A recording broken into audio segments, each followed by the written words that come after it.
On the line, we've got legendary pitcher Tommy John. Tommy, welcome to the show. How you guys doing? Tommy, how you doing? Not bad, thank you.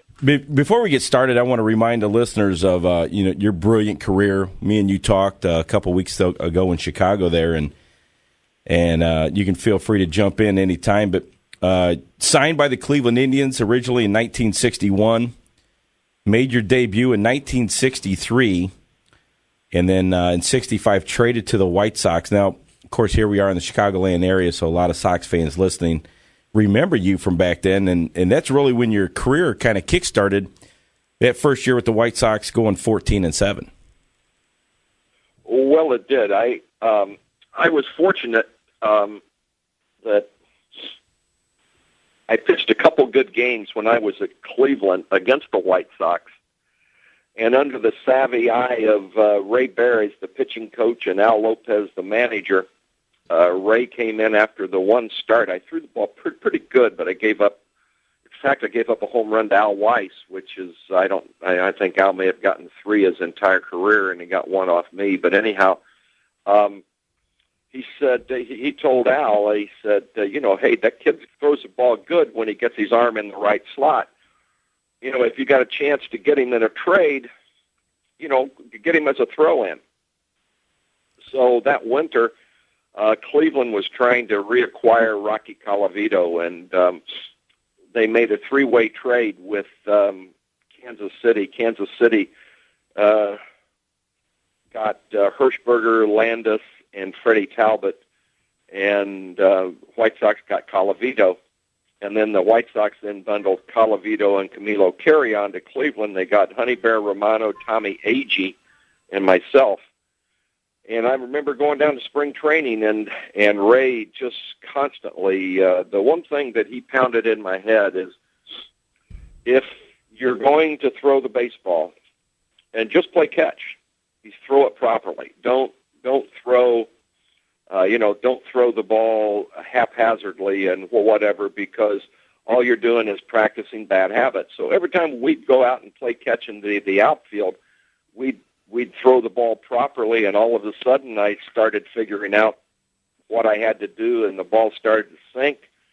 And the White Sox, back in that spacious ballpark back then, in the old Sox Park, you could give up a lot of fly balls, which I didn't.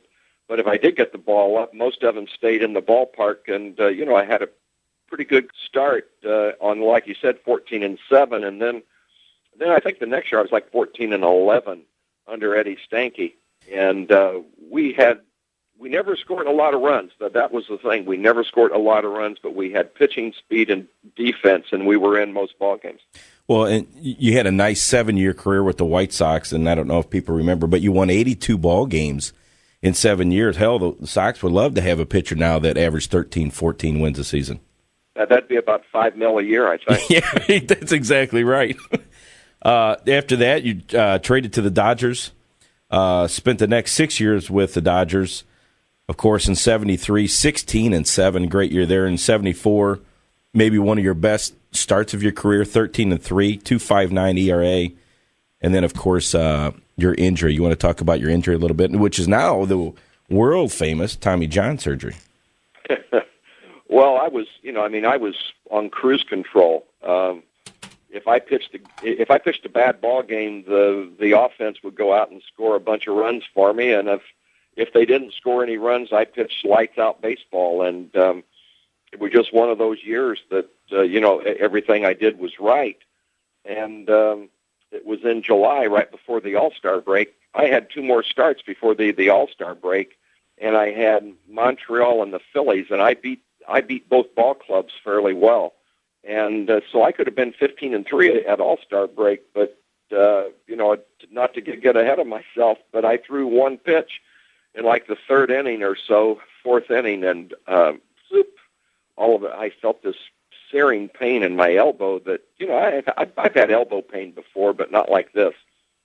And I threw one more pitch, and the same thing happened, and I went, whoop, that's it, timeout. And walked off the mound, and Walt Alston came out, and he said, "What's wrong?" And I said, "Walt, I hurt my arm. Got to get somebody else in here." And I went in, gathered my jacket up, and told our trainer, Bill Bueller, I said, Bill, let's go see Dr. Jobe because something's bad. And, back then, they didn't have MRIs or any of these things where that they can do an MRI now and tell exactly what you've torn or if it's strained or slightly torn. And the only way that they had to do it was manually manipulate the elbow open, and it really opened up, and Dr. Jobe said it's not supposed to be that much. And, and we sat there and tried to rehab it, and if it was going to heal, it was going to heal in 3 or 4 weeks. And I came back and tried to throw and couldn't do it. And it came down to a point, I made a timeline, and I said, okay, here's where I am now. And the longer I wait in 74, it meant the longer in 75, I was going to have to wait to pitch again.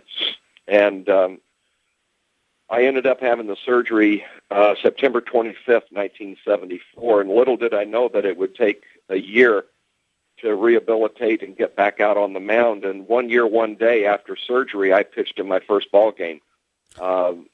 It was in the instructional league over in Mesa, Arizona, but it was still a ball game. And in 28 days,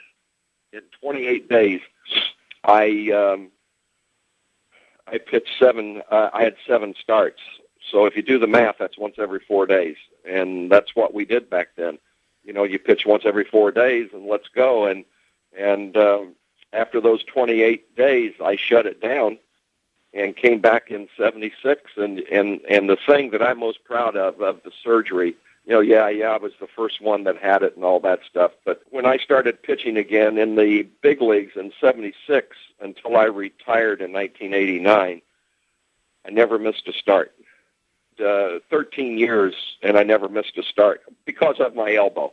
I missed some starts because I was sick or whatever, but never because of my elbow or arm problems.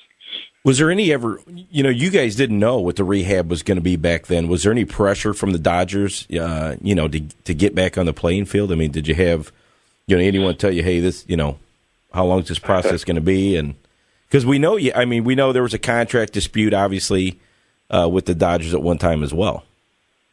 Well, yeah, that was in 77, 78.